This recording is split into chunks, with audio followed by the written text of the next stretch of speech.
So we're really going to get into the dirt here. Okay. We're really going to get into the dirt. You heard it here, folks. Emilya Cachepero says we're going to get into the dirt. We're now streaming live on Facebook as our Zoom notification says. Hey, everybody. Thanks so much for joining us. This is Mu-tini Hour. My name is Tung Crystal, and I'm the Artistic Director at Theater Mu. And let's see, gosh, there's so many things to talk about today. It's Asian Pacific American Heritage Month, and which is all of May. And today we're celebrating that by talking about the early days of AAPI theater and where it's headed now. We have three very special guests. Emilya Cachepero, she's the director of TCG's Artistic and International Programs, and Philip Kan Gotanda, who's one of the most prolific playwrights in America today. You may know his work like Yankee Dog You Die, After the War, and The Wash. And these two have built the foundation of Asian American theater that our third guest and I have been able to live vibrantly on. And that is Snehal Desai, who is the artistic director of East West Players, the oldest and largest Asian American theater company in the country. And they're based in Los Angeles. Hi, everybody. Hi. Hey, thanks for the invite. Thanks for joining us. So we always start Mu-tini Hour with a cheers and a toast. So I'd love to find out what you're all drinking today. Philip, Nika coffee grain, Japanese whiskey. Oh my gosh, that looks delicious. Wow. Straight up, neat.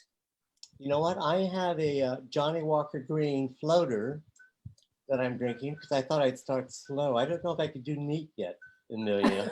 but whiskey seems to be sort of what we're headed for. And Philip has a beautiful round ice cube in there, if you notice. And then Snehal, what do you got? What do you have? I have a gin and tonic in our EWP tumblers. Who knows what the gin is, but Philip and I are a few hours. Philip, it's 5 for us, right? Or you're on the West Coast? Literally, yeah. We'll catch up to Emilya in 4 hours. We've already been. Emilya was helping host the TCG conference, the Theater Communications Group conference this week, and there was a happy hour. You just came from happy hour, correct? Oh, really? Right. You are. Yeah. And I'm drinking, my son told me what this was. My husband makes all my drinks, and then I have to remember what they are.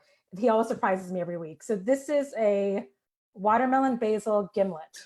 Ooh, Wow. I have to say that this group has brought the most interesting drinks on of all our Mu-tini hours, and beautiful drinks. So cheers, everybody. Cheers. Cheers. So Kanpai. yes, kanpai, ganbei in Chinese, although I'm not going to go bottoms up. I need more, so I'm gonna. Okay. Since Emilya's ahead of us. Right.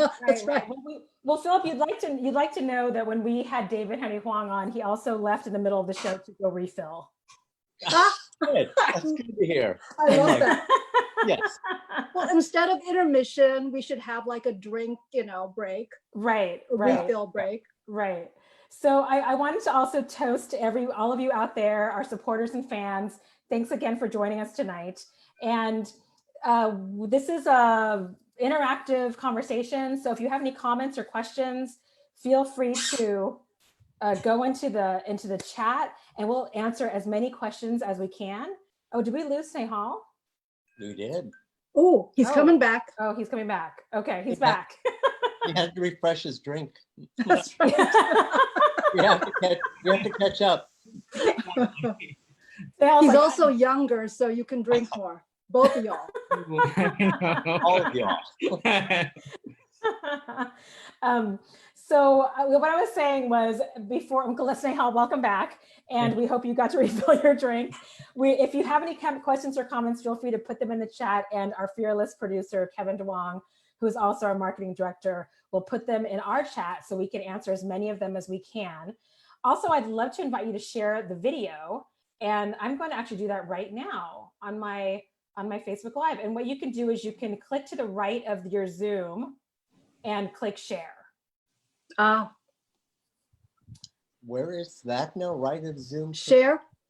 It depends if you're doing a different device. I'm on an iPad, but if you're on a laptop, I see. it's going to be different. Yeah. If you click share, I think I'm already doing that, aren't I? Or I'm not sure. let's see, share screen or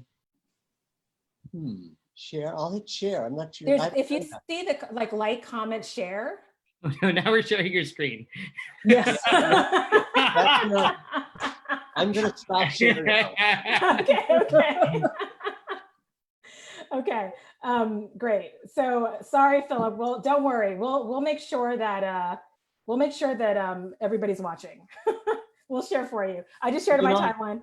I use share a lot for my class. I teach over at Cal now, and I lecture and teach to like 48 students. And we can share, and like they're all up there like Hollywood Squares. You probably did this, Emilya, or all of you, when you're doing these huge conferences. So it's sort of kind of an interesting way of approaching things. Yeah. So this, Phil, I know you've been doing a lot of teaching at Cal with Zoom, but so our Zoom is on Facebook Live, and so people are sharing on Facebook Live. So there's a little bit of another like step to take. So all you out there though, if you like to share your video, please do.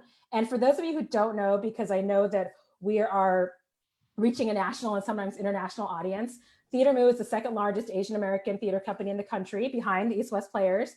And we really work at the intersection of high quality art and social activism.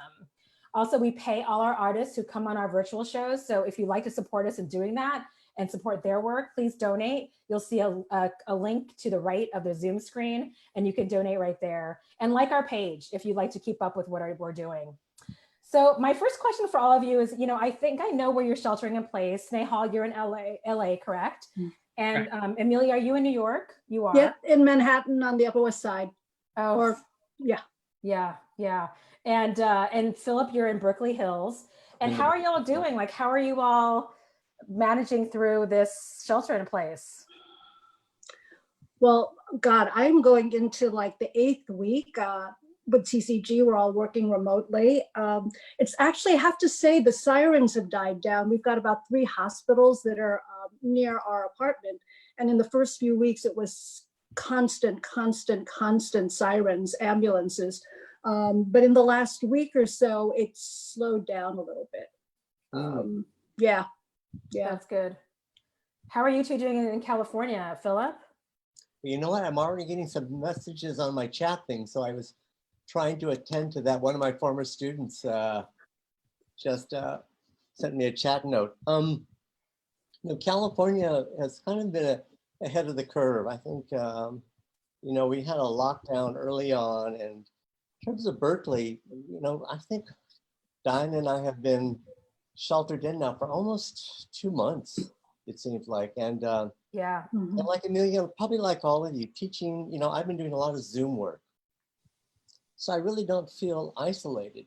I've been 5 days a week meeting with other, instructors, and then also my students. And so it's kind of another kind of reality, a little kind of cloud-like, but definitely been interacting with a lot of folks. So Diane and I actually been fine. We're in the Berkeley Hills. We can kind of go outside, and so at this juncture, we're okay. Yeah, Diane, for those who don't know, Diane is Philip's wife, and she's also an actor and theater maker. And Snehal, how are you doing in Los Angeles? How are you all at East West? We're good. I think it's as Philip is saying, it's a little bit of a different atmosphere here. Folks are taking their time. I think the challenge becomes as it becomes so beautiful outside, which in Southern California it is consistently, though it has been raining a lot this year. So I think as the weather gets nicer and all of that, folks are feeling that. And it's a very outdoor culture here. So I think with the parks and beaches and everything closed, people are starting to climb the walls a little bit. But otherwise, we're doing okay. Yeah. Well, you all look good. Larry Lowe, who's in the chat room, made a comment that says, "Why does everyone's hair look so good? Jealous." So you all look good. Apparently, Phil and Diane cut Philip's hair. And yes. I have my own hair. I was wondering how y'all are doing that. I know, doesn't he? I asked him, like, how is your hair so short and lovely? And the chat comment that Philip was referring to was Eli Orquiza asked Philip if he's working on anything new right now. And I had mentioned that I'm working with a local theater called Ubuntu Theater Group. And they're a very interesting kind of new face, new voice on the scene based out of Oakland, California. And they have a very inclusive, diverse voice. And so I'm working with them. Eli's a very interesting actor, Filipino playwright, and a no, your father's a semi-professional golfer. Yes. Oh, really? I didn't know that about Eli. Eli's a local Bay Area artist. Yeah. So I wanted to get into, what we're here to talk about, which is the early years of Asian American theater. And both of you, Philip and Emilya, were part of that creation of Asian American theater. And who was there first? Was it Emilya or Philip? Emilya. Well, I actually remember when you came in, this is jumping ahead a little bit, it was like 1977, 1978, and you came into the theater. Asian American Theater was at a storefront space on California Street. Yeah, I remember. Wow. Then, and you came in and said, I don't think you knew a lot of us, or we didn't really know you. And you said, I've got, some music, and I've got this musical, and I want to play some music. And then it was like at the end of the night after rehearsal or a show, then you just got on stage and you just started playing. And I actually think it might have been Avocado Kid. Yeah. Was my memory. Wow. Yeah. We actually have pictures of that. Kevin, can you pull those up? While he's pulling them up, we can talk about that. So Emilya, you were there, you had been there, how long had you been there when Philip showed up in the late 70s? Well, God, so actually, just to roll back a little bit, so kind of the four, for all of y'all that aren't actually aware, the four kind of legacy API theaters, East West, that was started in 65, right, Snehal?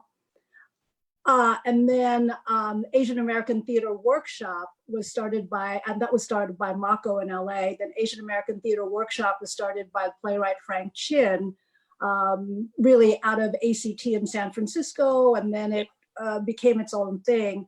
And that was in 70, oh, there we go. Yeah, that was in front of the space. Yeah. And that was in 72, 73. And then NWAT in Seattle started up in 74. They were called the Theatrical Ensemble of Asians, or of Asians, yeah. And then it changed names and became NWAT. And then Pan Asian started in 77. So there was this incredibly rich period of time. Oh my God, wow, crazy. Oh my God. We also have pictures of Emilya from that time, and Kevin can pull those up as well. Yeah. I met Emilya, I have to just say this. She was a dancer. Oh, she was also an actress, but I knew her first as a dancer. Yeah. Do you remember? Well, and actually, Frank Chin was my first director because I was transitioning for a variety of reasons from dance to theater. I had an injury, and I remember thinking, well, dancers can't work so long, especially if they have an injury, but actors can work a really long time. Mm-hmm. And so then someone introduced me to the Hayashis, Mark Hayashi and Eric Hayashi and Frank Chin, and then it just kind of all went forward from that. And so Snehal, since East West was the original, you all were founded in 65, is that right? Yep. And so how did that transpire? And then it led to Asian American Theater Workshop in the Bay Area. In terms of East West, as I understand the history, we were founded by actually 9 artists together. So it was Mako, Beulah Kuo, Sun Teko, Ray Creevy, James Hong, Pat Lee, June Kim, Guy Lee, and Yet Locke. And they, it was an amazing group, and it was for 2 main reasons. One was to play roles that were not stereotypical caricatures. You know what I mean? These were all amazing, talented artists who were trained, but they weren't getting cast in Shakespeare plays or Brecht plays or anything like that. And then the other reason was so that Asian Americans could tell Asian American stories, which we're still struggling with today. And so that's the founding impetus. East West was originally in a church, and then we moved to a smaller 99-seat space, and now we're in our current space, which is behind me. I'm not in it now, but it is behind me. Yeah. And as I understand it, we were in the basement of the church, and they were rehearsing a scene. in which, again, I apologize if any of this is wrong, but where two men were in bed together. I think Alberto Isaac was one of them. And the priest came and saw what was going on and was like, you guys have to move.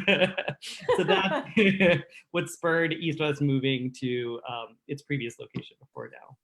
Just to point out something about that. What's interesting about that is Alberto Isaac is Filipino. And then also the theme of the gay theme is also something interesting, that at that point in time, East West Players was already kind of, that was part of the company, and that was part of their kind of, as it were, active vision. And I think that's kind of really interesting to note that about East West Players at that time. Well, and each of the theaters kind of had its own, I don't know, aesthetic or voice or quality.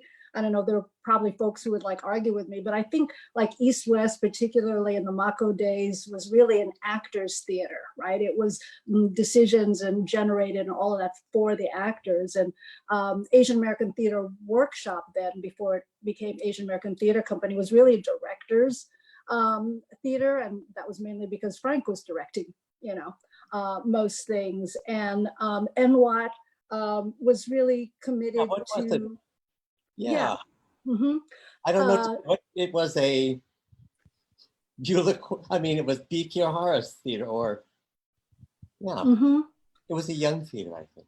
Yeah. And then, TISA at Pan Asian, they really, my recollection was certainly did a lot of different kinds of work, but also it was that very New York kind of experimental aesthetic. When you think about just visually what the things looked like and the kinds of artists that were involved. So they all had really different flavors, each of them. Yeah, I also heard that AATW, Asian American Theater Workshop, which became Asian American Theater Company, in addition to focus on directors, was also really focused on playwrights.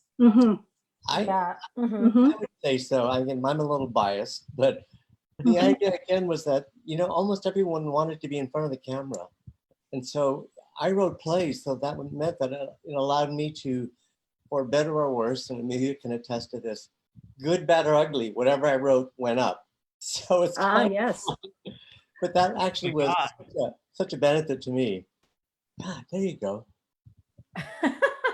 Well, you have to point out what you have behind you, Philip. Behind me, I have a Godzilla.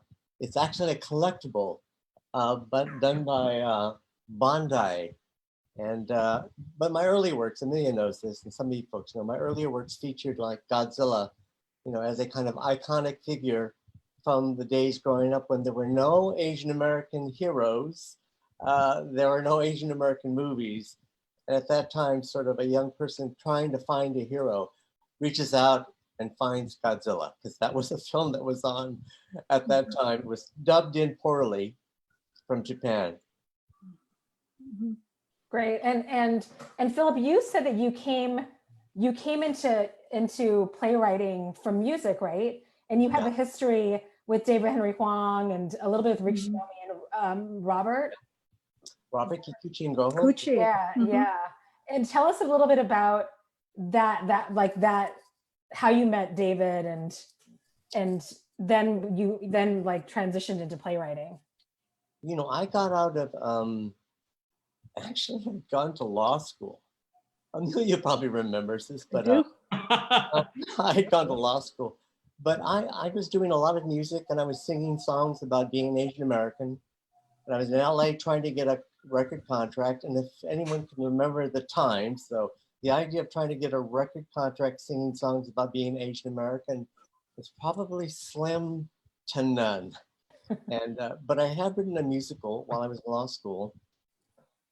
And Mako had come across it and said, we want to do it. So I was finishing up law school. I didn't take the bar. I jumped in my VW station wagon, drove down to LA, and I played the whole musical for Mako. He was in the back lot of their old theater. And he said, let's do it. So I said, sure. And he said, let's do it now. And I said, I'm studying for the bar. And he said, let's do it now. And I said, all right. So I did it.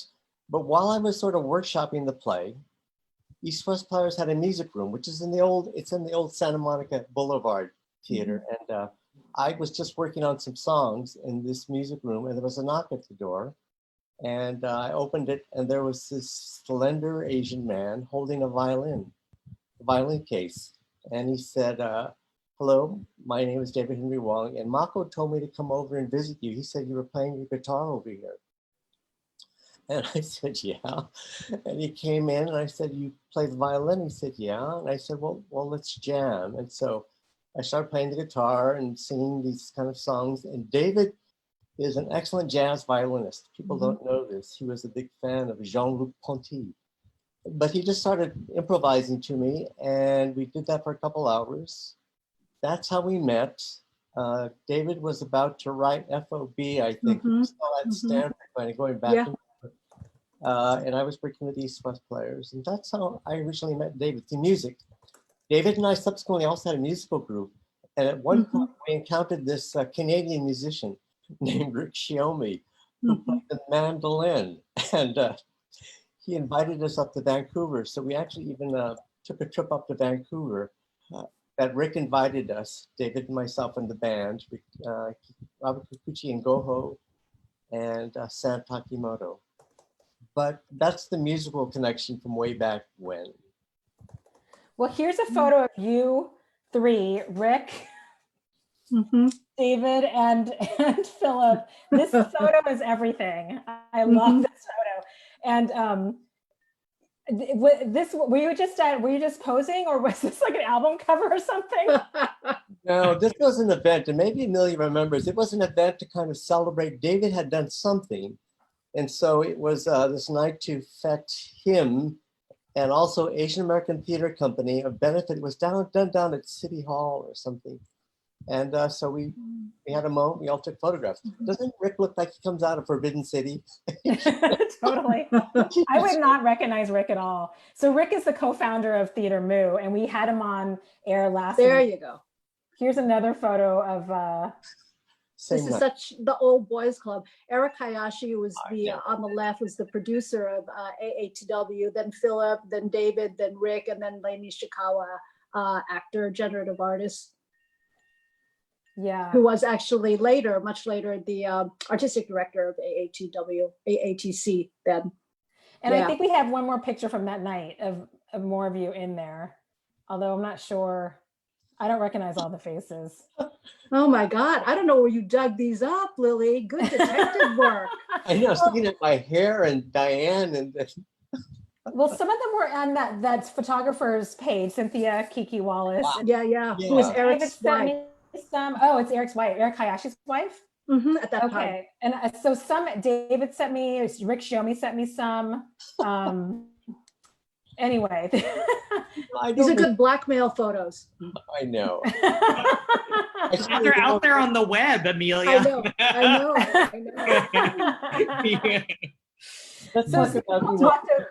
So I remember actually there was one project because at AATC we actually for a long chunk of time after Frank left, the theater was run by an artistic committee, which at that point nobody understood in the theater field, and funders didn't, and now that's actually a thing.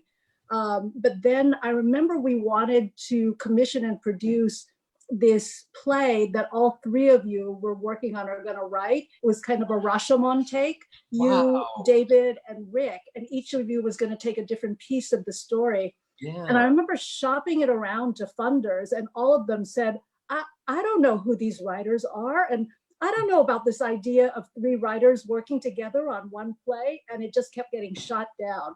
But it's a piece I would still actually love to see that. I would produce it. You all should write it. Maybe Snehal will produce it too. And that's right. There you go. Wait, Lily, you're also an artistic director. That's a theater. We can all co-produce it. We can all co-produce it. But yes, that would be amazing. There must be an old draft sitting around in one of your drawers, you or David or Rick. Actually, there is. Oh my gosh, you guys have to write it. You guys have to pick it back up. Yeah. And now everybody would want to do it. Yeah, we shall see. Well, Philip also has a great story about David. You said you had a funny story about David playing his jazz violin in bars.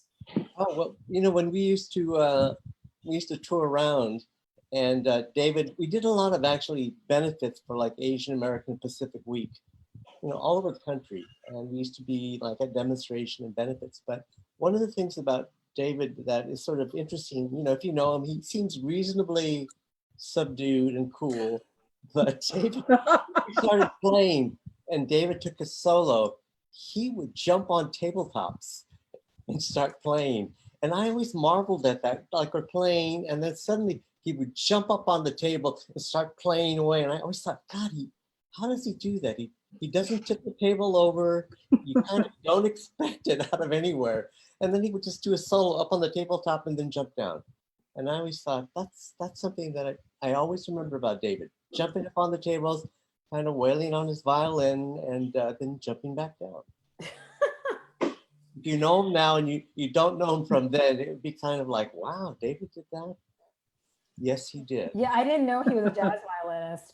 Snehal had talked a little bit about how East West Players was founded with you said 7 artists? 9. Snehal? Oh, 9. And it was a lot of actors who wanted to play roles that were more robust and less stereotypical. And I'm wondering if one of you could talk a little bit about how Asian American Theater Company was founded, and also Pan Asian Rep in New York. Because Tisa couldn't be with us today because she doesn't have video capabilities right now. So I want to just add on to that. You know, the other interesting thing is a lot of us are West Coast, East Coast, and I think there's a significant difference. That was the eye-opening thing to me of the presence and visibility of Asian Americans on the West Coast and the history versus the East Coast, right? I would say on the East Coast, I don't find as many Asian American theater companies, and they're not as developed and haven't been there as long. So I think it's just an interesting dialogue that I think Emilya and Philip could talk about. And then how David was connected with East West Players is his mother was our rehearsal pianist, Dorothy Wong. Oh, really? Right. So David, she used to bring him to rehearsals and he used to sit there and watch. And so I think, you know, he talked a lot about this when he was in town for Soft Power, but it allowed him to see a world where Asian Americans were actors and writers and directors and producers and musicians. So there were no limitations in terms of what he thought Asian American artists could do when he went to Stanford. So.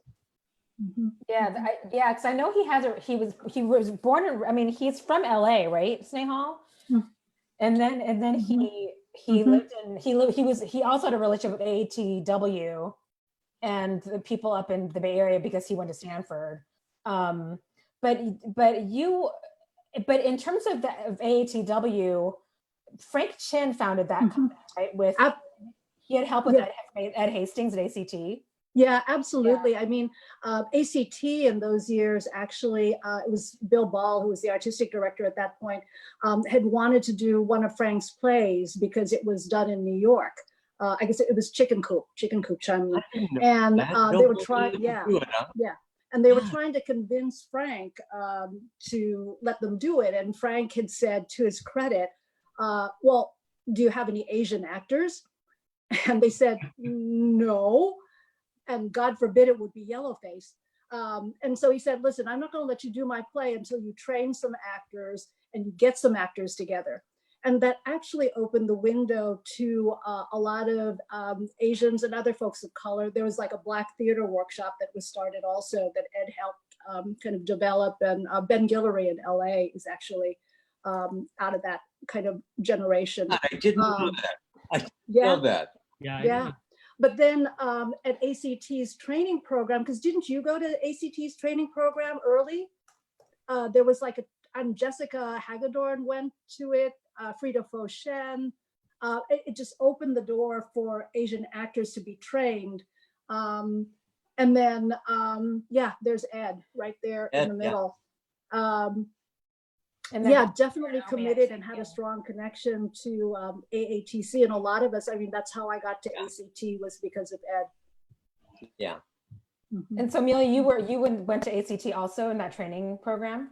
Yeah, I was actually in a program, but then I actually ended up taking a directing. It was Bill Ball when he was developing. I don't know, some of you who are directors may have read Sense of Direction. So we were the guinea pig class while he was writing that book. Because I guess folks there thought I might be a better director than an actor. Well, Philip tells me you were in his first show at AATW. I was in your first, well, Avocado Kid, you were in. Yes, yeah, no, and no, we have pictures of that too. but I was I mean, the second they're called cast. Avocado Kid. You were this. Well, See, that's Bernadette Shaw, who is up top with the Bandells, isn't it? The Bandells? yep. So and the Bill Hammond, Mark Hayashi, and Lane Nishikawa. That's going in reverse clockwise order. But you know, we had like brilliant designers too. Wasn't that Lydia?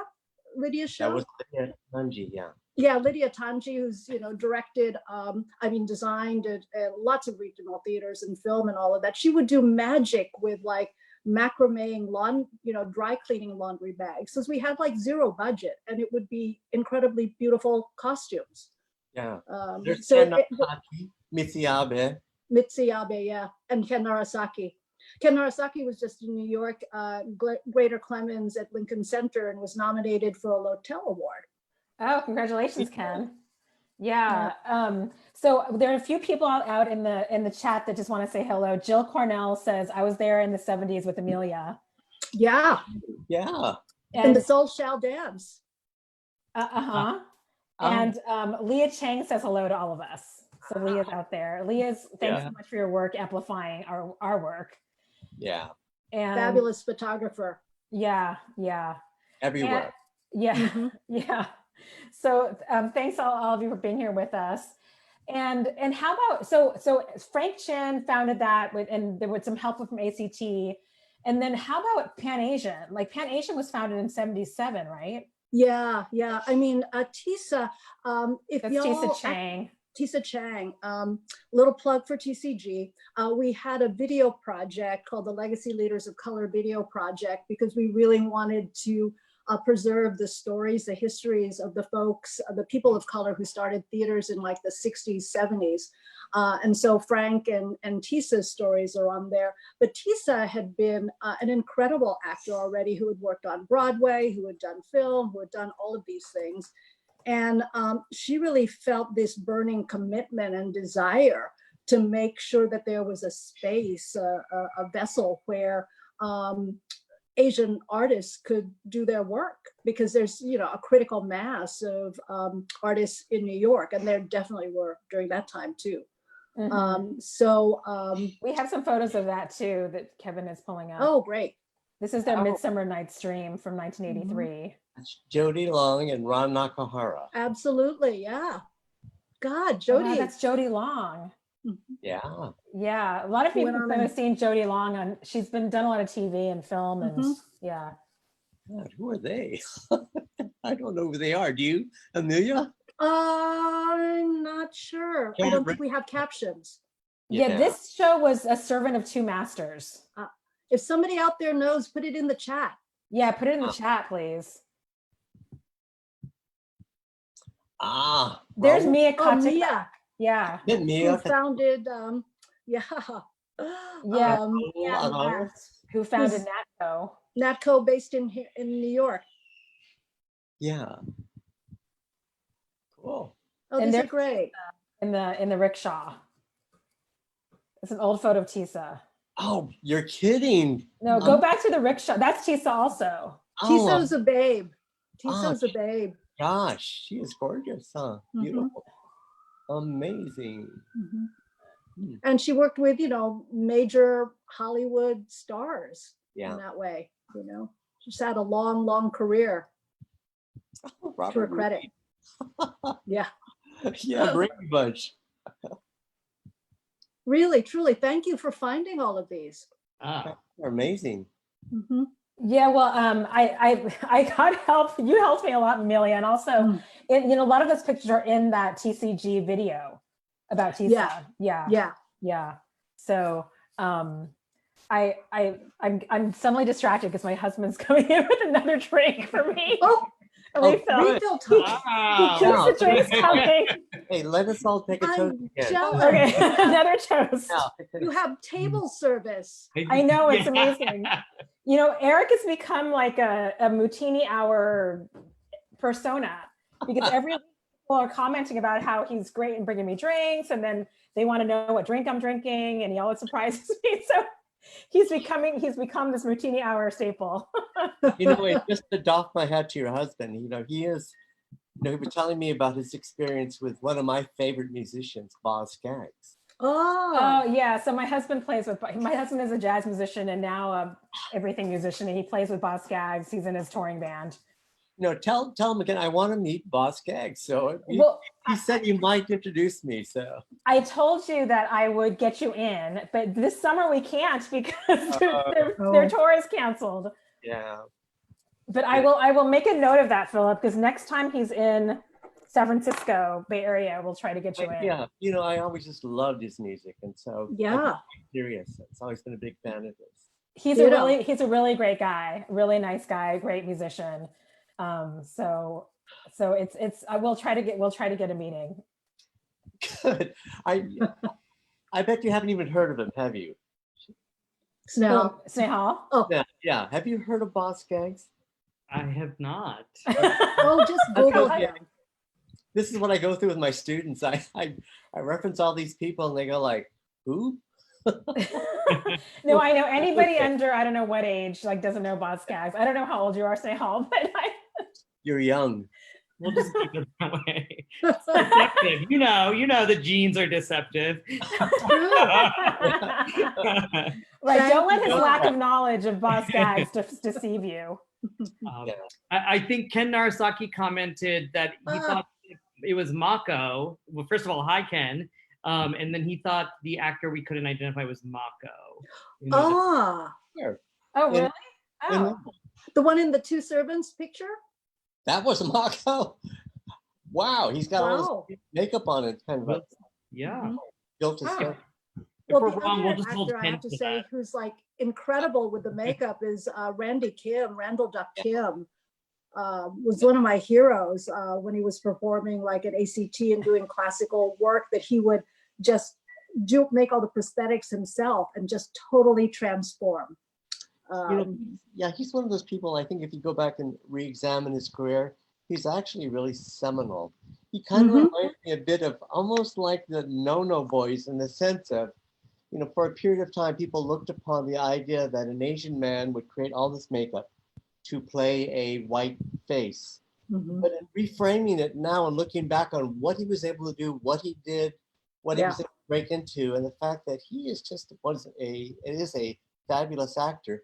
He's one of those people I think really deserves being kind of reframed as we look back on him and remembered. Absolutely. Yeah. Shout out to Randy. Randy, yeah. Yeah, I don't think I know him. He was at ACT, but a lot of regional theaters, and then in Hawaii for a while, and then in Spring Green when they had an acting company there. So a lot of classical work, but he could do everything. He did David's, I think, a little later in his career, Golden Child, I think at ACT, didn't he? Did he? Yeah, he was in something there. I remember seeing him on stage. But.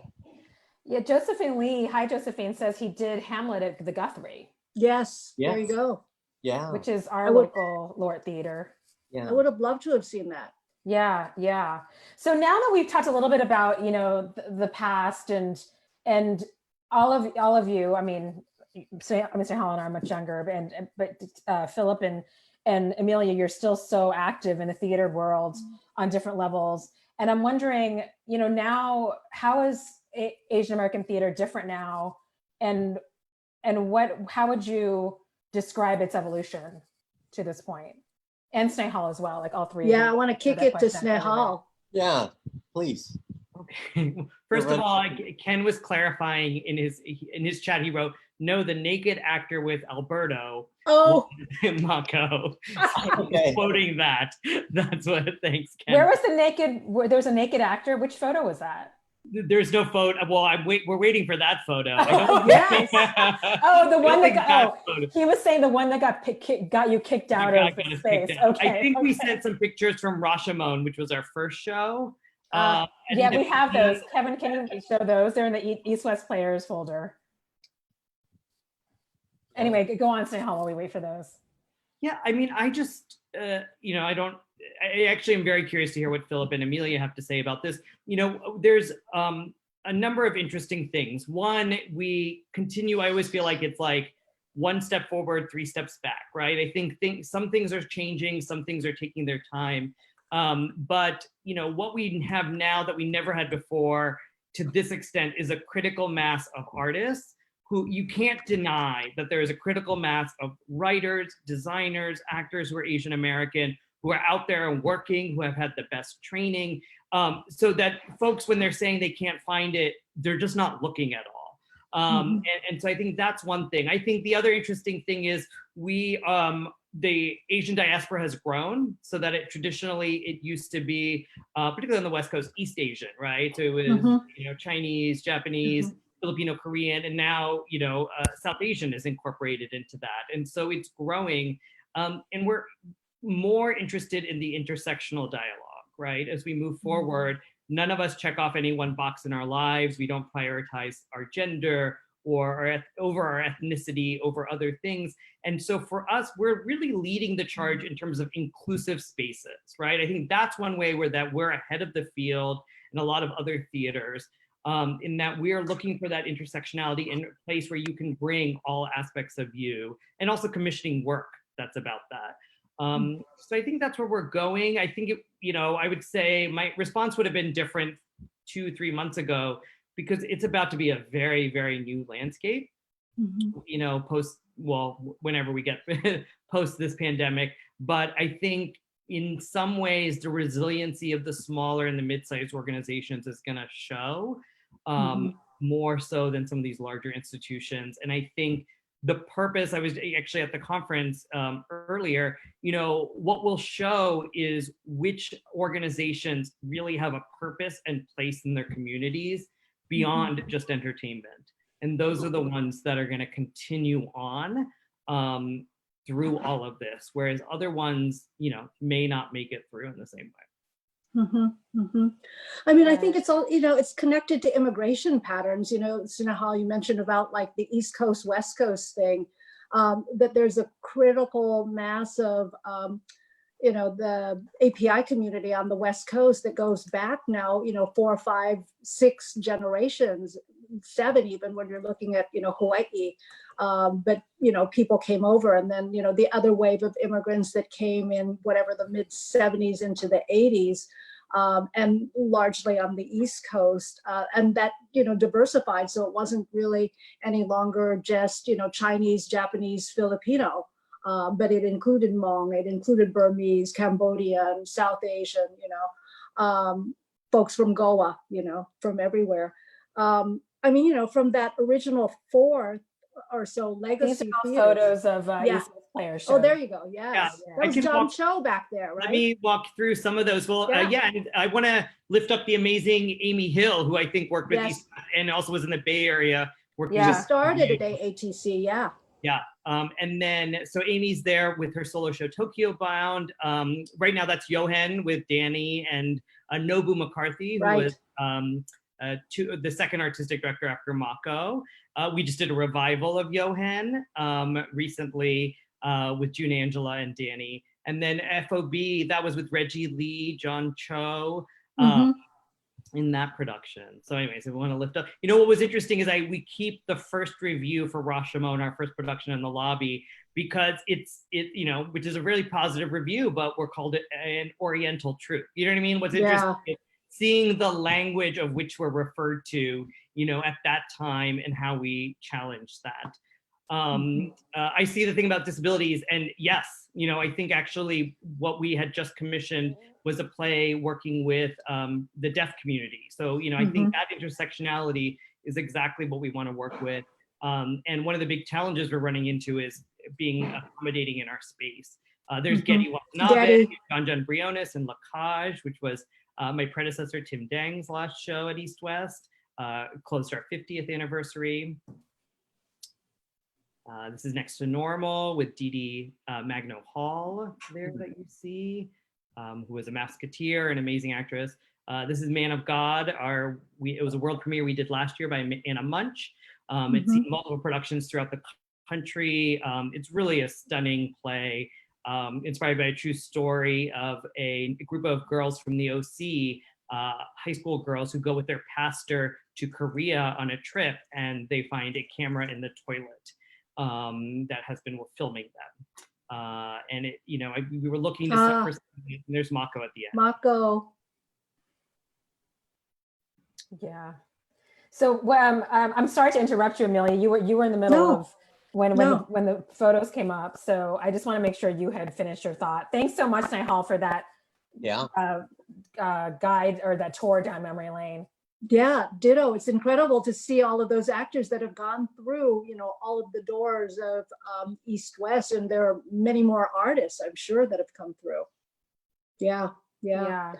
I mean, I guess what I was starting to say was, from that start of 4, I mean, I don't know what the count is now. Maybe Snehal, there were at one point like 91 API theaters across the country, like Silk Road, Teada, I mean, a bunch of them.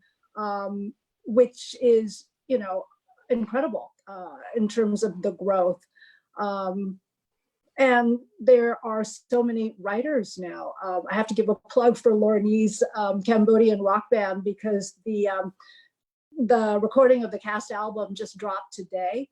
And I was telling somebody earlier that I've been playing it like nonstop all day because I so love that show. But we've got a critical mass of artists on every level, in every kind of aesthetic, working right now. And that's the huge difference. Yeah, and I want to lift up, we did Johan last year because, again, with his intersectionality thread, communities of color don't talk to each other. They're not on stage together often, right? I think actually we're seeing TV doing that more now than theater. And so, to bring that, Philip's play back, which was already about 2 communities that were, dealing with conflict in the 80s, and to do it today, it was interesting to see what had changed. It was interesting to see how often our communities aren't able to be in the room together at the same time. We partnered with Ben Guillory and the Roby Theater for that production. And so I think, I want to thank both of you for building those conversations and creating that work. But I think that work still needs to be done. And, we're still looking to push that envelope. Yeah. If I were to say that if there were one thing that, in terms of where Asian America is and can be, it's the idea that they're in a position now that they've been institutionalized to some degree. Certainly we see that in terms of where we are now appearing. We have people in positions of power, people like Emilya. At the same time, I think it also puts us in a position, and I think it's also the placement of Asian Americans, that we really work to help define what intersectionality means and what America is moving forward, where we can be who we are, be respectful of other communities, and then be truthful too about the relationships we have together, so that whatever it is we build is kind of a mutual, respectful, informed kind of map that moves forward. I noticed there was something in the news about the Me Too movement needing to be embraced. African-American Me Too movement needs to be embraced or in some way integrated into the Asian American community.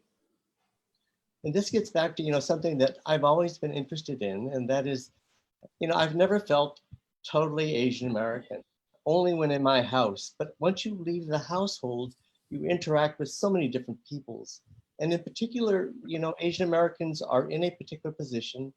And so to see African Americans, Latinx, or for me more recently, I've been really sort of doing stuff with the Middle Eastern American, Muslim American communities, because it just seems like, in terms of as you move out into this country, this world, it's intersectionality, but it has to be a new model and a new discussion. And certainly from Asian Americans, it means self-knowledge of both, we are who we are, but also what does that mean in this position of being Asian Americans and now institutionalized?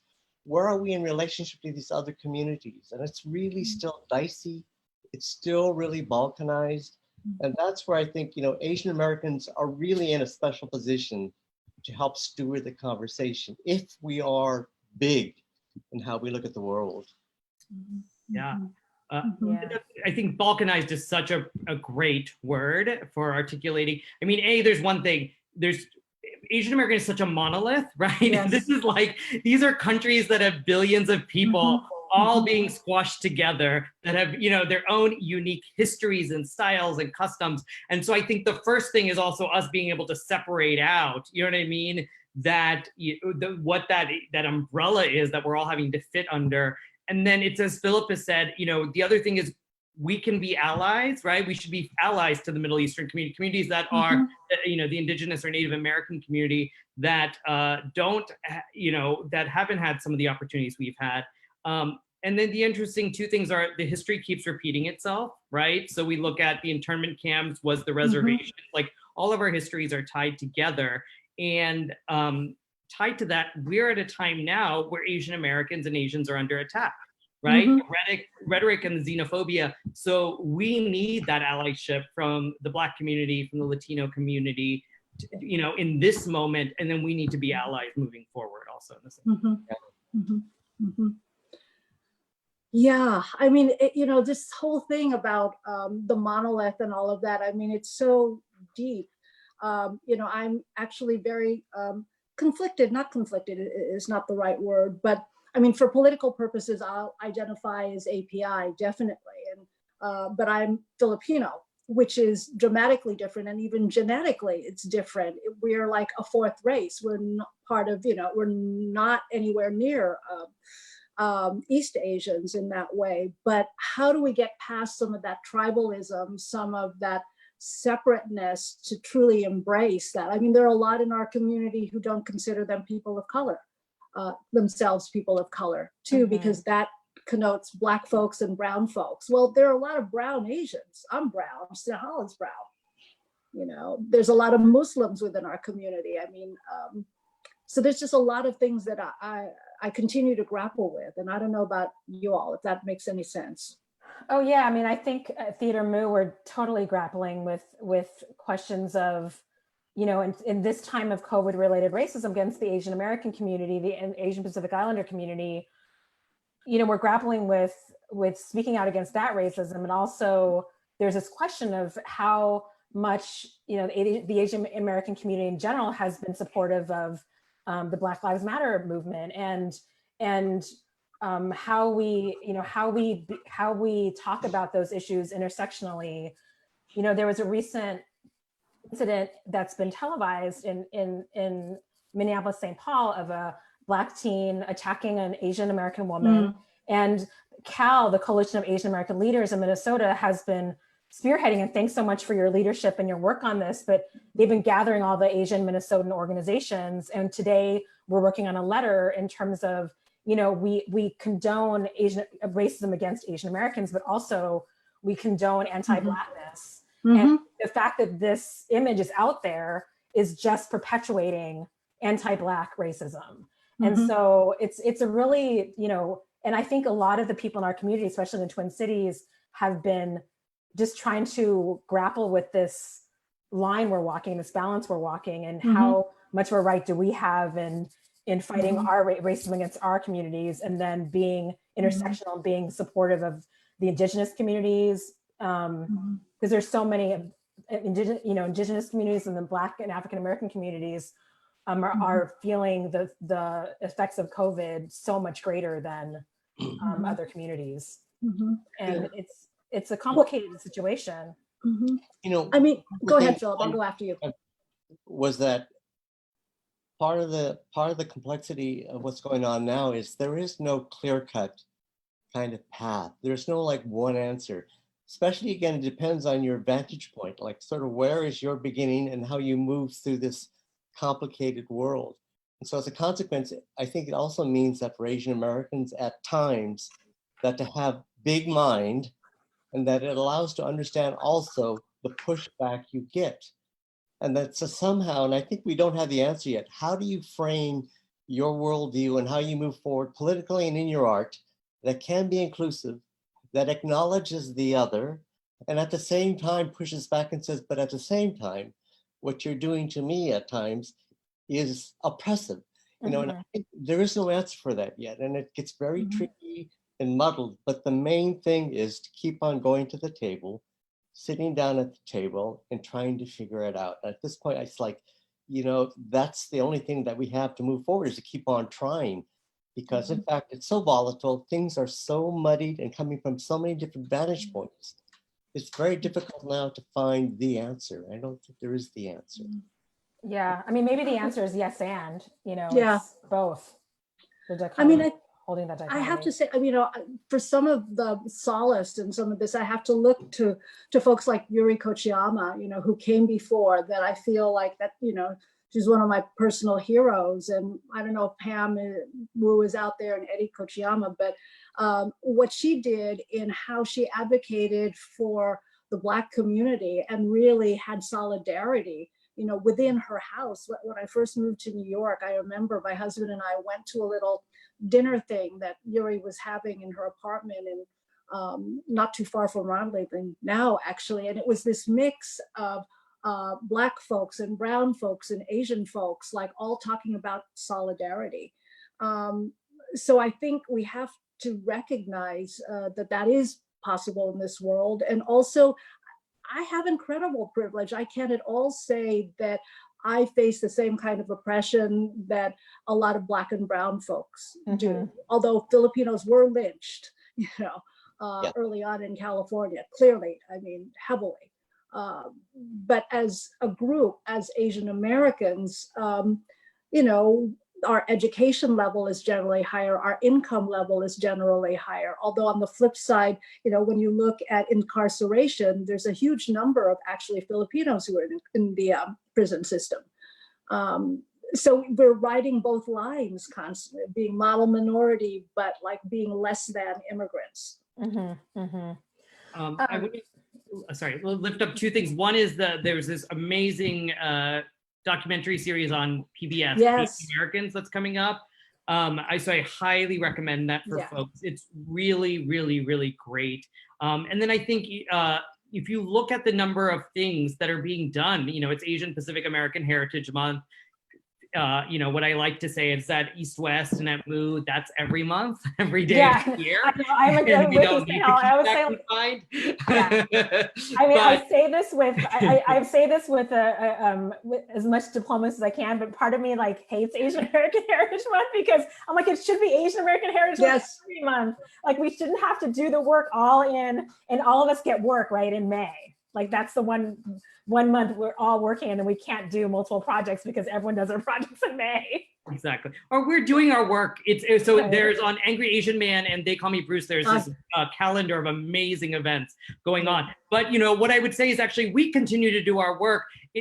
May is the month that the white people come to us, right? I think like we don't talk about colonization and colonial behavior and all of this and how it impacts. But you know, the thing I want to lift up is like why Philip's work has been done so much at the Asian American theaters and why it's timeless is that it also directly speaks to our community. You know, that's I don't know if that is the audience you have in mind, Philip, but you know, to me, that's a lot of what I'm looking at is what is that very specific, detailed conversation with our community that's not being had where we're not afraid of language, right? We all come from multilingual or bilingual households, yet that's a big thing that scares a lot of predominantly white institutions. Though I think it's changing with Parasite, Netflix, what you're seeing, K-pop. And you know, I think that's where we can continue to ask these deeper questions. I don't think we talk about class enough. You know what I mean? I think we're model minority, but we're not everyone, you know what I mean? I don't know what that means, but not everyone has the same opportunities of education and their parents immigrated here for the with access. So I think those questions still remain, but those, you know, it continues to boggle my mind how when white critics see our work, they're like, even though it's an Asian family, it felt universal. But the more that is, you know, we know the more specific it is, the more it will resonate. The more universal it is, yes. Exactly, and the less they will stop saying that or comparing our work to food. Because if I have to hear one more Yes. analogy Yes.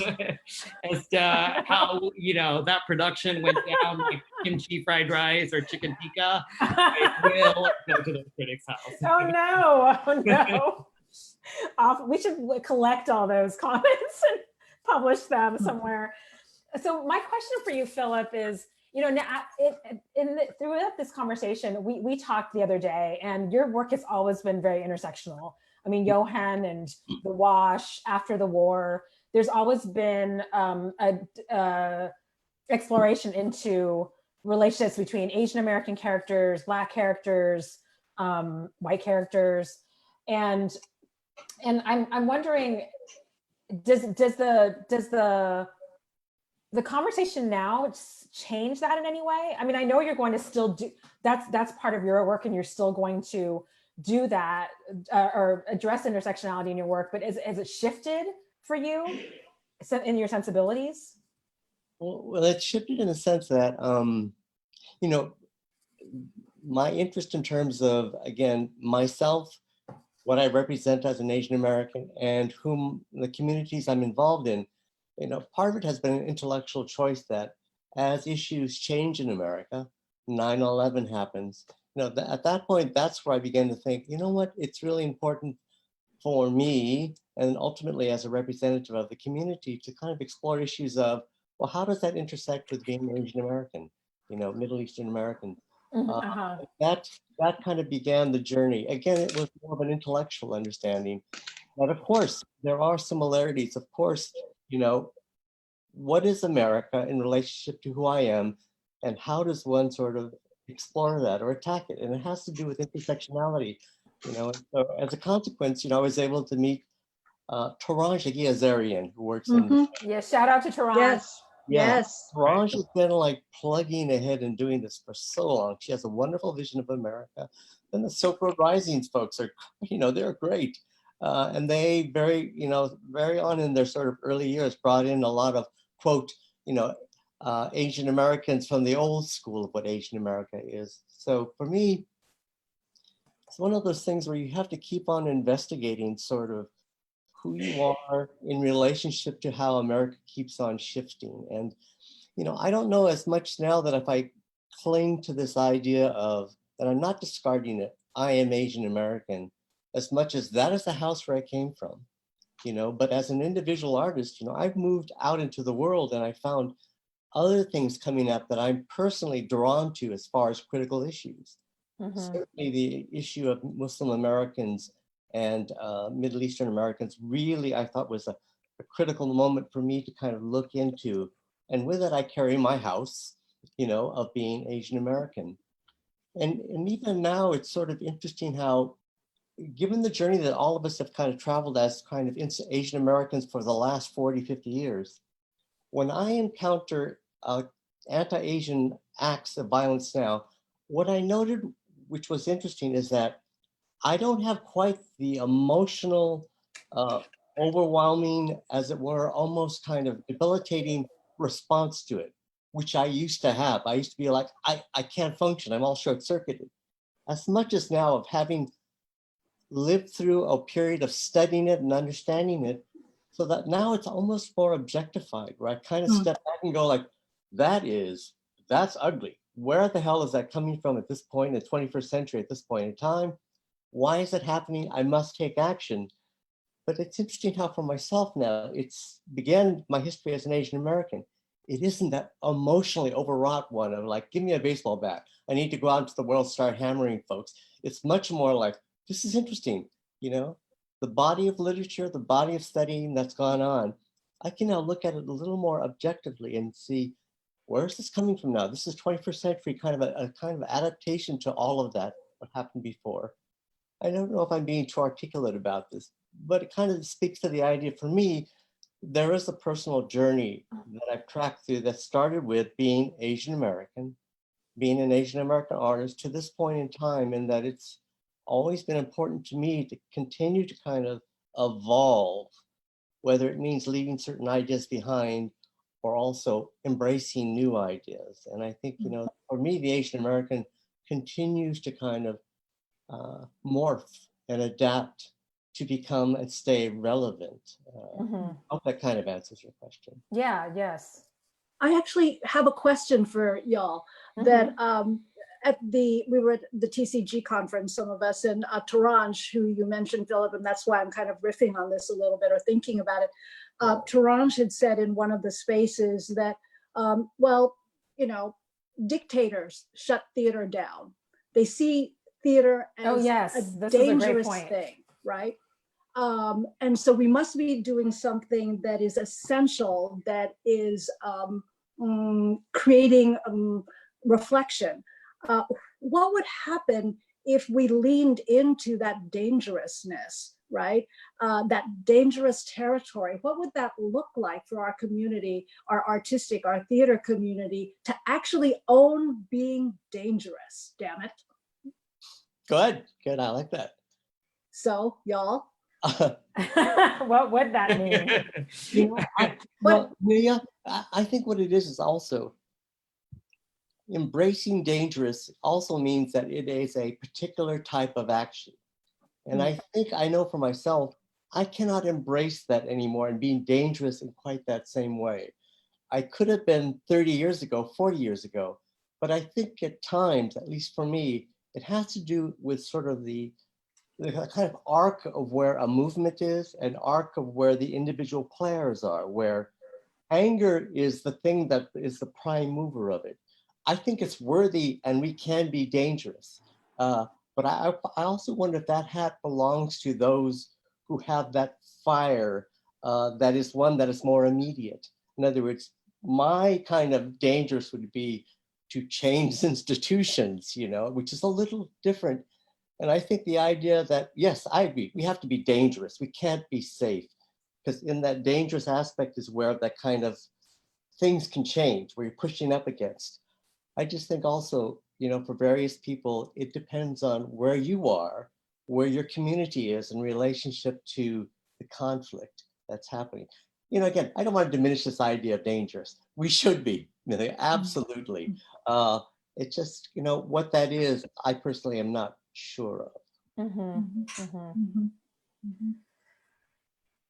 I mean, in this moment now, like most of us had talked about how, and Philip, you said this when we talked the other day, that you had felt before, when I asked you the difference between the API theater then and now, it felt like then you were in, you know, one world, like your own little world.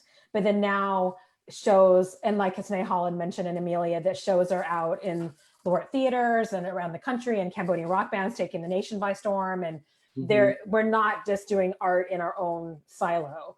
So I'm wondering, with this, I know that we're all ecstatic about, you know, the work that's being done around the country that's Asian American, that is work created by Asian American artists. And I'm wondering, is that the next step, that we push the envelope on being dangerous, or what? Like, are we satisfied with that, or what? Where do we want to go from here? I have a list. I'm going to go through it really quick. There's so much amazing things. I mean, I think one thing that came up also in the TCG conference is institutions' main mission is self-preservation, right? So they are risk averse. So the challenge right now is, if we want to institutionalize, we're going to end up doing more conservative work so we can hit the broadest base, versus if we want to be these institutions that are really asking, as Philip was saying, provocative questions, or Emilya, being dangerous places, we have to be able to put that on the line. So that's the balancing act. I think, Lily, you were in a conversation where it's about the artistry, but we're also businesses, right? And it's like finding that. I think the anger question is so interesting. We just at East West have East West Wednesdays, separate than Mu-tini Fridays, so people can have a full week. And we just had this amazing panel with Margaret Cho, Harry Kondabalu, Randall Park, Amy Hill, and Susie Nakamura. And, you know, it's this interesting thing of Louis C.K. and Louis Black can be angry, and it's funny. A brown man being angry on stage, that's threatening. You know what I mean? It's like, but it is that anger that can galvanize stuff and also kind of get us through to the next level of what we want to talk about. But, you know, the balancing act, I'm sure, Lily, you think about this too, is that our communities also want to laugh, and they also want to have fun, and they also want joy, right, in our lives. And so like, it's like the things we want to create, I want to do next to normals, but, you know, talking about mental health is one thing, and then I need to do a Mamma Mia so our communities can congregate and celebrate our differences. And I think that's what's going into our season planning and questions. You know, it's hard to find new Asian American plays that, I don't want to say Noises Off is the equivalent, but like that are just comedies, right? That are just reveling in that spirit of family. And that's what it's interesting to push our artists about, because a lot of them want, you know, are dealing with this more intense or more complex issues of identity that we're not going to be able to escape from. As soon as someone sees us, our identity is the first thing, versus when I was in graduate school, the white artists, it was a, you know, it was a blank slate when they came into school, right? And people asked them what their aesthetic was and their style and what they were doing. They didn't ask artists of color, right? They assumed right away that this was going to be what our work was around.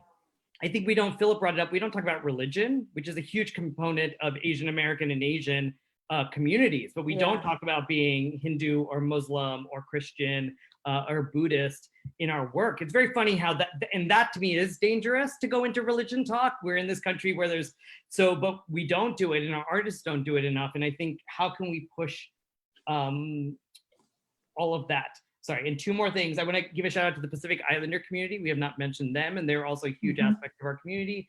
And I just want to also say, you know, Emilya single-handedly has also transformed this field by getting into a predominantly white institution and opening the doors for the rest of us. So I also want to just lift up what Emilya has done, and you see the power of one individual on the field. I think, I mean, I know for sure I would not be where I was it not for your mentorship and guidance and creating these opportunities for us. And that plug was paid for by you. No. Well, you know, on that note, we're talking about lifting up and people want to laugh and be joyous. And I have a surprise for Emilya and Philip. Oh. So, oh no. Yeah. No, It's all, I don't know. I don't think so.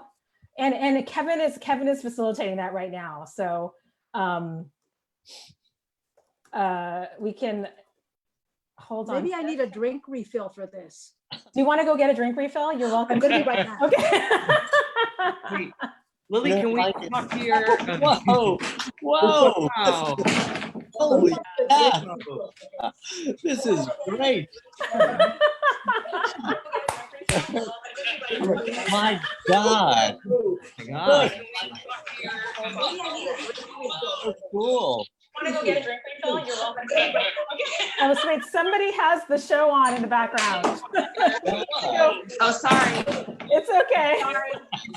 I've been watching. Oh my God. Oh, thank you so much. So I want to know what's going on before I start. wait, so okay, I want to introduce to our audience who's in the room. So Oh my God. these are all people who have worked together before and who are the people that led the way for all of us. I am amongst the brilliant. Crazy.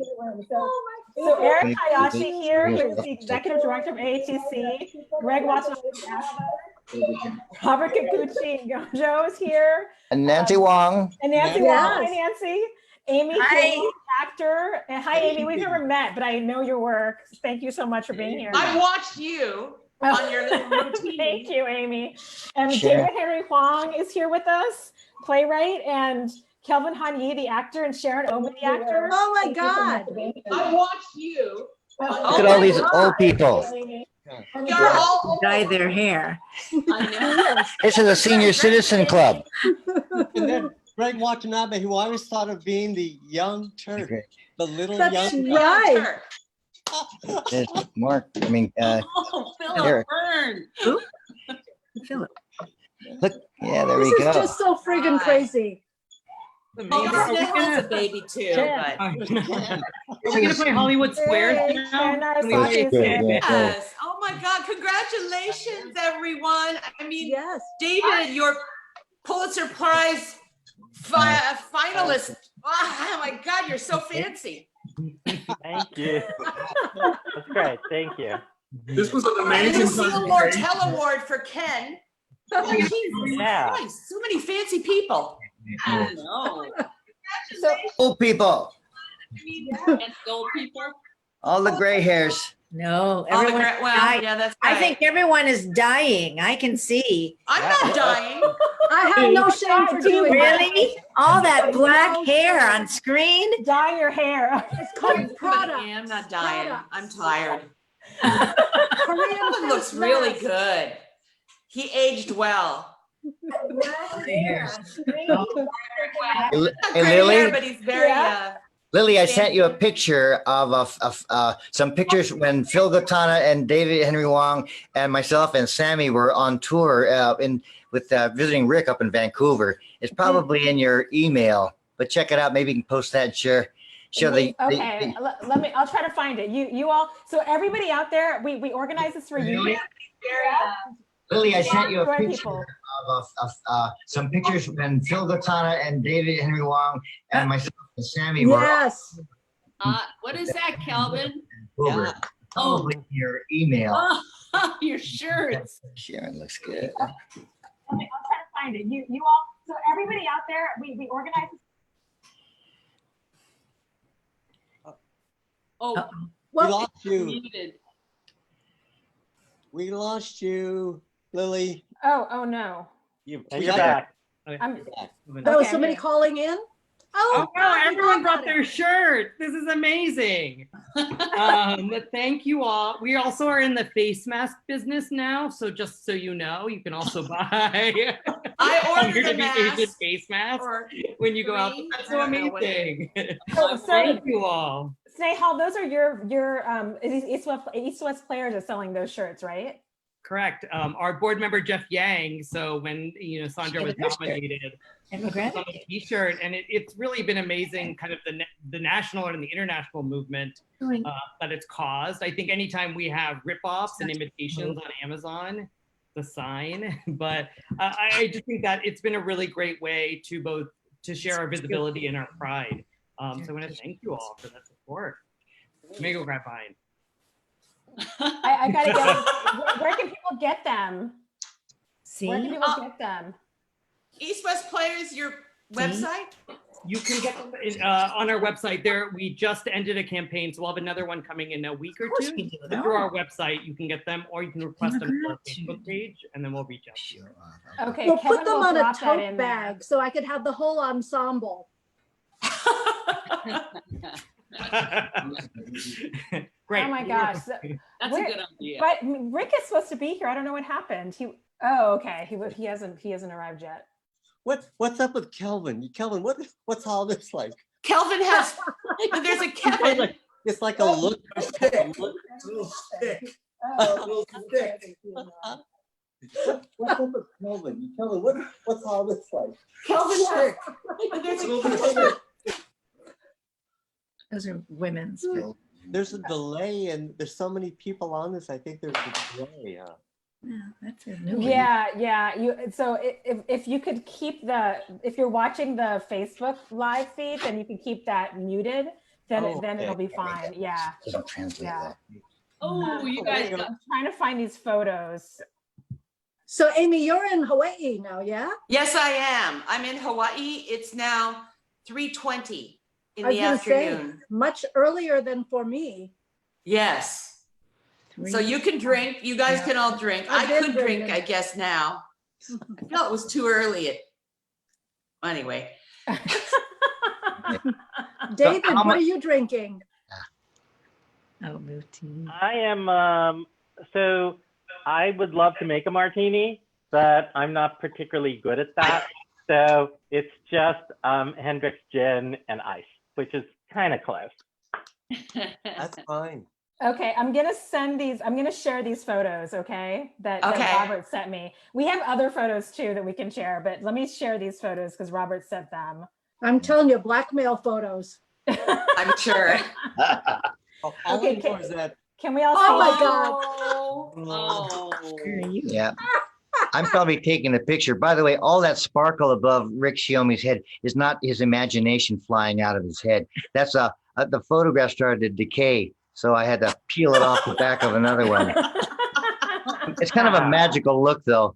So yeah, so back in the day, Phil and David and my and Sammy and I were in a band. We all contributed songs and yeah, songwriting. It was pretty amazing touring. Very short lived, but we went from L.A., Long Beach, Bay Area, and then up to Seattle, and then onward up to visit with Rick and do a performance up that way.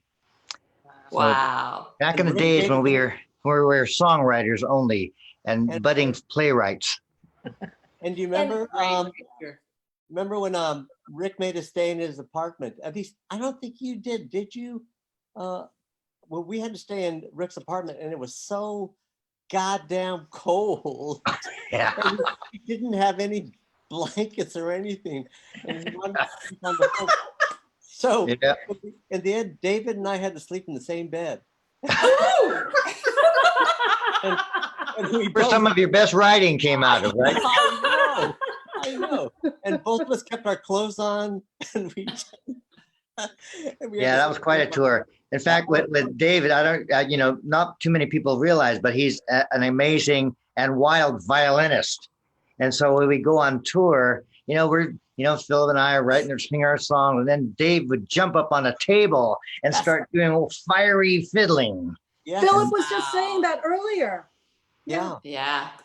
Yeah, thanks. I was hoping to, I've been trying to cajole Philip. Maybe you guys can help me into a reunion. Yeah. Ooh, Actually, that would be a great benefit The for reunion you band. all who are running theaters, Lily Yes. and Snehal. Yes, let's make it happen. You all heard it here live on Mu-tini Hour. We're going to do a reunion tour. And exactly. And you could tour Snehal across here the too. country to all these API theaters.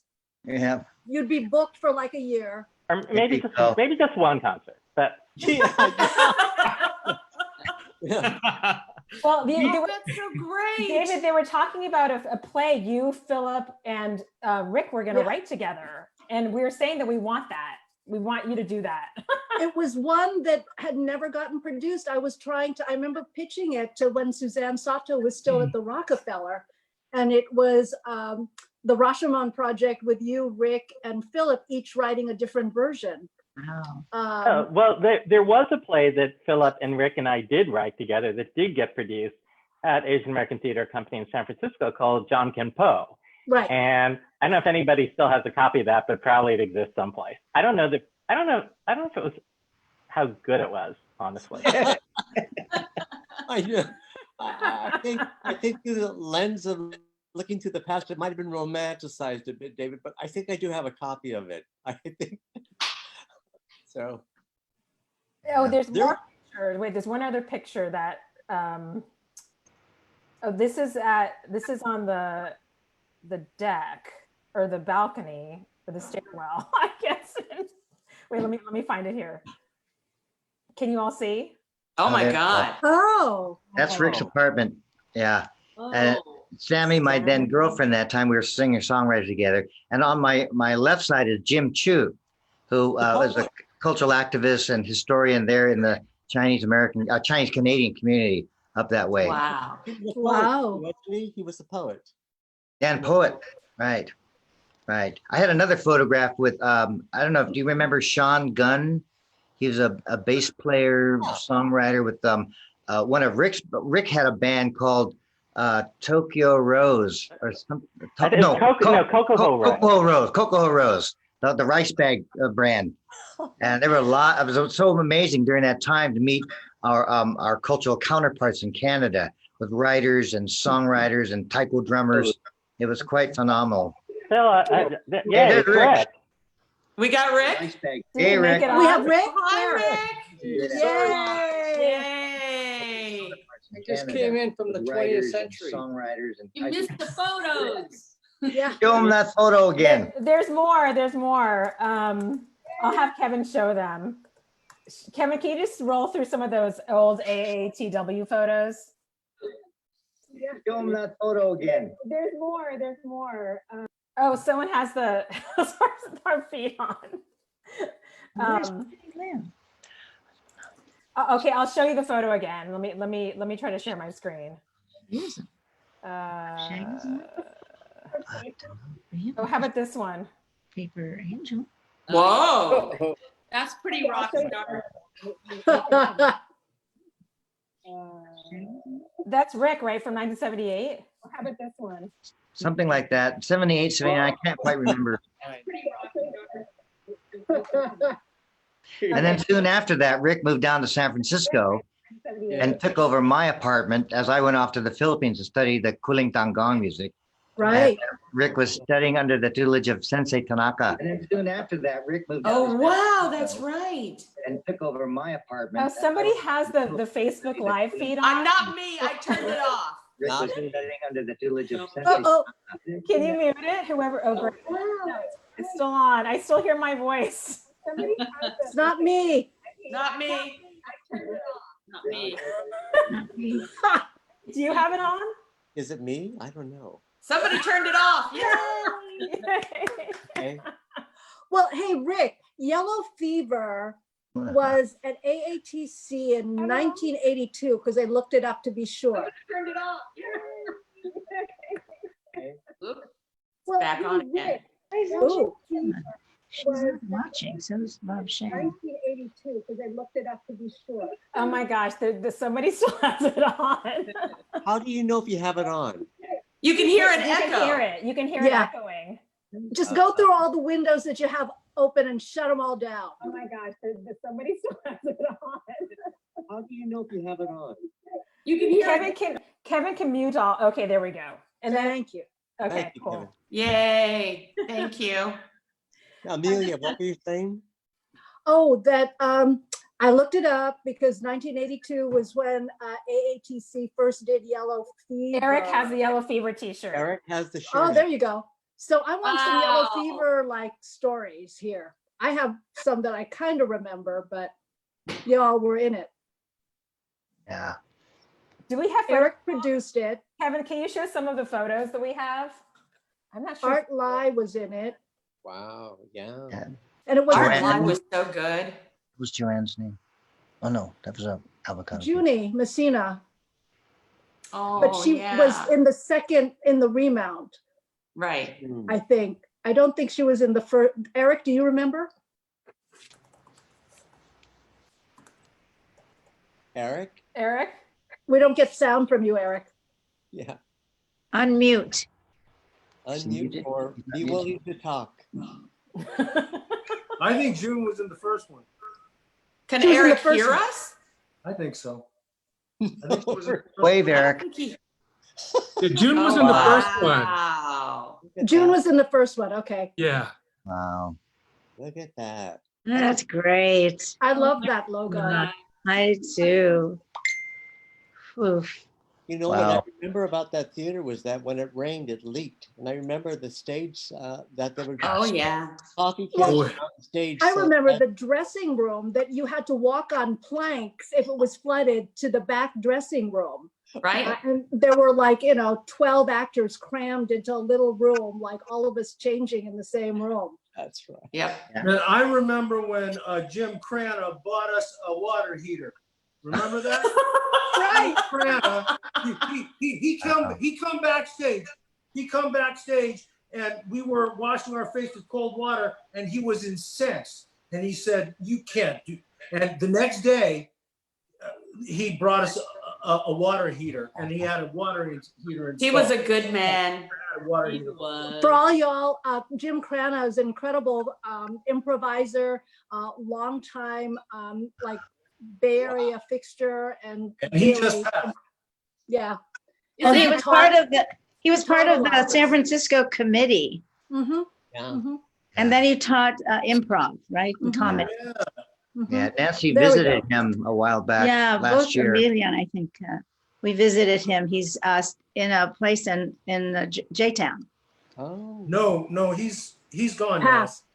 Oh, Oh, he passed. I kept wanting to Yes. go back to I'm visit so him. sorry. Look Yeah. at this Man. cast, folks. I mean, kind of crazy here, huh? Well, Yeah. look at that. Wow. Oh, that lineup. And David directed this. This I is Avocado remember. Kid. Yeah, The I Chinese somehow, Cultural Center. It was the biggest production that AATC ever did. kind of broke the bank. Victor Wong. And we broke a few walls backstage Susan too. I have to remember that. Well, didn't every man in the theater punch a hole in the wall at some point? Yes. Wasn't that Kelvin and Lane? Kelvin and Lane. No, me and Dennis Dunn, we broke a wall. On Ken Narsaki, you put a hole in the wall. I did. I'm ashamed to say. Even I threw a chair through a window. There you go. I'm just It was a sort very of, volatile place. that's not a kind of thing I would do. That's not the kind of thing you would do. Except I did. You did. Why was But there the so upshot much? What show was that? It was such an incredible production that to this day I have people saying, "Oh my God, that show Avocado Kid! I wish somebody would do that again." That was crazy too. Yeah. Yeah. Oh my And gosh. Lydia's incredible Really crazy. costumes. Mhm. Why were people throwing things and hurting the wall? Because we were so passionate. It's called immaturity too. Right. That's what it was. you wanted to overturn the stereotype of quiet subordination. I was always just standing thinking, what's going on? Because I never, Oh, there's, Amy. oh, And Dennis wow. Myers and Kelvin. Look at Amy. Wow. Wow, you know, Amy. so young. And that was Dennis's play. Yellow is my favorite color. Yes. No. That's intake. No, that was a Intake outtake. one. Intake outtake. Which was intake like an outtake, improv. sketch. Intake outtake 2. Oh. Two. So, 2. sketch comedy. Yeah. That's right. Amazing. Calvin. Calvin. That's What was from- that? That's That's a movie. That's from Life Tastes Good, my movie. Oh, your movie. Like that play? No, it's a feature No, film. it's a movie. Yeah. Oh God, Oh. intake outtake. Judy Nihei, who is Wow. now a therapist and should be everybody's therapist. Wow. We could have used more therapy back then. Yeah. Yes, Yeah. for sure. Would we Oh, have Ron listened? Moriera is there on the right. Yeah. Oh, And then, yeah. On. Ron. Lane. Lane. Who's this one? Was guy- this just Yuji Okamoto. Yeah. Yeah. that- sexy guys? It wasn't a show. Oh, American Sons. Greg just said American Sons. Oh, That's okay. right. Webster Street. Oh, Yeah. Webster Street Blues. Wow. Blues. Wow. Ah, This is all. I see Smokey and Dennis there at the Oh bottom my right. God. And Sharon. Whose pictures are these? I found them on that set of pictures, Amelia, that you had pointed me to by that key. Yeah, Eric, these are Cynthia's. Cynthia's. Oh, they're great. She was the photographer for a lot Right. of the AATC shows and Eric's former Cynthia. partner. Kelvin. Yeah. Very sexy in there, Kelvin, I must say. Look, Very sexy. what was I wearing? Look at what the hell is that? I didn't I'm wearing a couch. know. It's very Like throwback. a couch. Oh. Oh, look at this. This is And FOB. Fish head soup. FOB. FOB. Right. And Oh my Victor God. Wong, who was a stage manager then, and Smokey Leong, and Judy Nihei directed that. Wow. Wow, Yeah. Ben Bagnall is David there. Henry Wong. Wow. Now, is this the one where I was told there's a certain mythology about somebody putting really hot pepper? Didn't Victor Yes. put really hot Oh, pepper? The God. noodles? Yes, Dennis Dunn and Victor did that, or Victor did that to Dennis. And so while he was in the scene, right? It was Yes. so hot. We would be pretending that it was hot. But- Victor went a little, You went overboard, huh? yeah. Oh my God, that's Fish What head- show is this? Dennis. This This is is fish head soup. Oh, with Fish Head Soup. Diane and Kelvin and Is that Dennis? no, that's Kelvin and that's It's Randall Nakano. Randy. Yeah. Randall, he's here. He was watching. And he was on this call? He was on. Yeah, he was He on. was? And then he What? left. I don't know. Yeah, he was here. Randall Nakano was here. I didn't see him. Oh, I He was on the text, the comment line. Oh. Yeah, he was on the comment line. Yeah, there are a lot of people. out there. Randy Nakano is an actor in the Bay Area who's definitely still working in the Bay Area. Yeah, he's retired as a teacher, but he's Yes. still. Yeah. Yeah, acting. he was in an opera that I did in San Francisco yes. like 3 or 4 Yeah. years ago. He was. That's right. Very nice. All the way Yeah, around. I'm texting Randy to see if he'll come on. I forgot to send. Yeah, I mean, there are a lot of Nancy Hom and Bob Shang and Oh yeah. Jenny Bob Lim. Shang. Jenny Lim, who wrote Angel Island. Jenny Lim. She was on the call. She's on Facebook. They're all on, but they're not Paper in. Angels. I mean, they're watching. They can They're- come on. Yeah, I don't know everybody, so I told people to share it with him and anybody they wish to. But I invited 1 million people, but oh, you did? yeah. Sharon, was that Rosie? Yeah, it was. Wow. Come back, Rosie. Yeah, bring Rosie back. Rosie's a playwright now, and an Yeah. She's actor. famous. I wanted to see the pictures. Sorry It to feels like the old days. Rosie's Cafe. Snehal, she's got a great comedy. She's You got know, a brilliant comedy for you. Somebody Snehal. needs to tell the story. Somebody needs to tell the story of Rosie Narasaki's name. And the, Yes, you do know, it. there's history there, right? Yes, yes, Thank that's a you, great Rick. story. Tell the story of, Sharon, Ken, one of y'all. because it was Sharon, I defer to you. the play, Web Yes, Street Rosie's Cafe. Blues. Rosie's Cafe. Rosie's Cafe, which was the follow-up of Webster Street Blues. Right. And I just loved that character so much. So we dubbed our daughter Rosie. Thank you. Aww, that's so sweet. Yeah. And now she's an amazing artist Yeah, herself, she really and is. just like doing amazing things. And what did you do? And Rosie, what did you just did a reading online of, what did you just do? Yeah, I wrote a play about these Yeah. Japanese poets. Yeah, you did. Yeah. I'm proud of it. It was sad Yeah. on Zoom though. Zoom readings are kind of a little bit like, oh, but For I all think the people, it's the new thing. It's the new thing, Rosie. We all need to like learn how to do it. for all the people who are wondering about Asian American comedies, that's a brilliant. you guys are so embarrassing. Yeah, it really is. Thanks, And guys. I'm completely objective about this. Send it to me in Snehal. Hey, listen, I'm greenlighting this right now, Rosie. Let's do it. Let's go. Okay, it's less embarrassing coming from Kelvin. Let's not talk about it. Let's be about it. Rosie, come on. Uncle Kelvin. Thank you, Uncle Kelvin. What's behind you, Kelvin? What's behind me? That's the Buddha. It's Buddha. Bad art. Oh, Yeah. Art. You still need all the help you can get, right, Kel? Donate all the help I can. Believe me. All the trick. Yeah, all the, yeah. There you go. No. I remember, Kelvin, when you poured bleach into one of my Plants? planters How because you thought it was water. I did what? You poured a thing of bleach into one of my planters on the deck, on the roof deck. On your deck? Yeah, on the Why? Visadero Why did I Street. do that? Because you thought it was water. You thought it was water. Was I staying there? Why was I? Why did Yeah, you were staying at our place. Yeah. I was So staying now at you your need house. some comeuppance now. House. Yeah. You had Nowadays- a lovely house.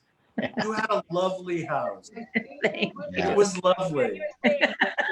I was like 18 or something. So what the hell did I know? You know, Well, nowadays you I use was an idiot. I was like, Now the Oh, Clorox. we would find your stuff in the Please. behind the mattress. what, did you too. find my weed? You Yeah. found my weed? I've been looking for that weed. I want it back. I've been looking for that because I need it in quarantine. Oh, Yeah, I really need it. Yeah, that's better than the Clorox. Yeah. Calvin, they deliver now. Kelvin, this is what happens when you leave Believe me, LA. I know, believe me. Yeah, I'm aware that they deliver. Yeah. So I'd love to get, I want to let you all keep talking. And this is magnificent. Like, you have no idea what a gift this is to have you all here with us. You've done so much for we wouldn't have been able to do the work that we do without all of you. So thank you so much for being here and paving the way for us. I'm getting a little bit weepy. But I wanted to take a photo of everybody so that we can capture this, and then we can continue the reunion. So let me. This was just an amazing discussion. Yeah, doing this. it was amazing. This was, and Emily, you should, Amelia, Amelia, please. This was an AATC conversation. Who are you? This was you, I and used you to be were Emily then, but yes, right. okay. M. I remember you when you were M. Yeah. What was I going to? I don't know. Stop. Can we come to make a decision? About what? Oh, anything. Just About for old time's sake. Let's order pizza. Can we make a decision on what's on the pizza? Oh. Let's take a photo, okay? Can we do that first? Okay, ready? I'm gonna We make a decision on what's on the pizza. wait. I was muted. Hold on. Let me take a photo of everybody. Give us a 3 count. I will. Yeah. Okay, I will. Hold on. I'm getting it. I'm just hearing a lot of background noise. I'm getting. I know, I still hear this. I was muted. Hold on. Let me take a photo of everybody. Okay, ready? Okay, 3, 2, 1. Okay, let me take one more just in case, because we're good Asians. We have a face safety. Okay, ready? 3, 2, 1. Yay! Awesome. Yay. So I want to let you all keep reuniting, because this is wonderful and beautiful and magic. This is everything. And thank you so much for joining us, all of you, especially Emilya and Philip and Snehal. And so let's all stay on here. But I'm going to say goodbye. Get another drink. Yes, we're gonna get another drink, and we're gonna say goodbye to the Facebook Live feed, because we're way over past our past Amelia our asked me when we got on, like, is this really gonna last an hour and a half? And I'm like, trust me, it'll be fine. Oh yeah. You want to wait for this. We've got content. There's lots of content. So I wanted to thank all of you for coming on. Thank you so much. And everyone out there, thanks for joining us. Please follow us and our guests. And you can do that by following their websites and their Twitter and Facebook and Instagram feeds. And Kevin will get all those links into the Facebook chat. And also join us for the rest of May. It's still going to be Asian Pacific American Heritage Month. And we'll have a variety show on the 22nd, and also Mu's 24-hour virtual play fest, our first and hopefully our last on the 29th and 30th. So stay tuned for that. Remember that we pay all our artists we work with in this new format. And so if you support that work, please consider donating. You can do that on our website, theatermu.org, or on the link here to the right of your screen. Are you okay? And finally, tomorrow morning, there's Family Explorations, Mu Family Explorations at 10 a.m. Central Time with Sheena Jansen-Kelly, one of our wonderful artists. She's going to teach us about costume design. So please tune in there with your families. And if you've missed any of this recording, and it's been a really special one, as you can see, we have all these amazing artists in the room who really paved the road for us. And, Theater Mu's theme this season is the world that's ours to build. And Rick, Yuri Kochiyami inspired that. And all of you are a true sign and a true, you're true beacons for all of us who are doing theater now and who are Asian American. So thank you so much for all your work and all your courage and bravery in what you've done to make our lives so much richer. So watch the recording if you want to, everybody. If you missed any of the show, we have those archived. You can watch any of Mu-tini Hours from now until whenever. So you can do that whenever you like. Thank you again, everybody, for being here. And we're going to continue this reunion in Zoom But we'll see you all next week on Mu-tini Hour. Thank you, Lily. Thanks, Lily. Bye. That was amazing.